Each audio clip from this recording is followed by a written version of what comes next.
ছাত্র জনতার গণবিক্ষোভের মুখে পতন হয়েছে আওয়ামী লীগ সরকারের। এর প্রভাব পড়েছে কেন্দ্রীয় ব্যাংকেও। আগে থেকে বাংলাদেশ ব্যাংকের রিজার্ভ কম ছিল। এই মুহূর্তে প্রশ্ন উঠেছে, বিদায়কালে কত টাকা রিজার্ভ রেখে গেছে আওয়ামী লীগ সরকার। তবে একদিনের অস্থিরতায় রিজার্ভ আরও কমেছে বলে জানিয়েছেন কেন্দ্রীয় ব্যাংকের কয়েকজন কর্মকর্তা। নাম প্রকাশ না করার শর্তে কেন্দ্রীয় ব্যাংকের এক কর্মকর্তা গণমাধ্যমকে বলেন, বর্তমানে রিজার্ভ $20 বিলিয়ন নিচে নেমে এসেছে। সবচেয়ে শঙ্কার ব্যাপার হচ্ছে, এর মধ্যে ব্যবহারযোগ্য রিজার্ভের পরিমাণ $15 বিলিয়ন নিচে বলেও জানান তিনি। বাংলাদেশ ব্যাংকের মুখপাত্র মেজবাউল হক জানান, আপাতত রিজার্ভ নিয়ে কোনো তথ্য দেওয়া ঝুঁকিপূর্ণ। রিজার্ভের ব্যাপারে এ মুহূর্তে কিছু জানানো সম্ভব না।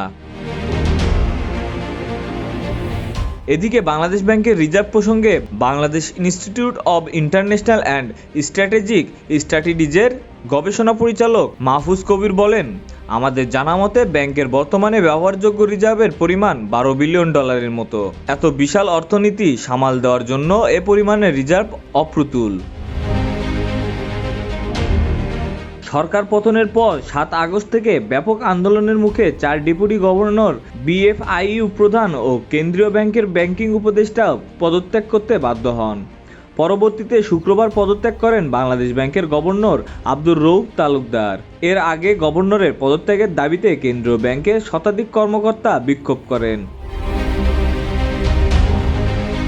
যেভাবে কেন্দ্রীয় ব্যাংকে বিক্ষোভ হচ্ছে এবং অস্থিরতা তৈরি হয়েছে, তাতে করে গচ্ছিত রিজার্ভের নিরাপত্তা নিয়ে প্রশ্ন তুলেছেন বিশ্ব ব্যাংকের ঢাকা কার্যালয়ের সাবেক প্রধান জাহিদ হোসেন।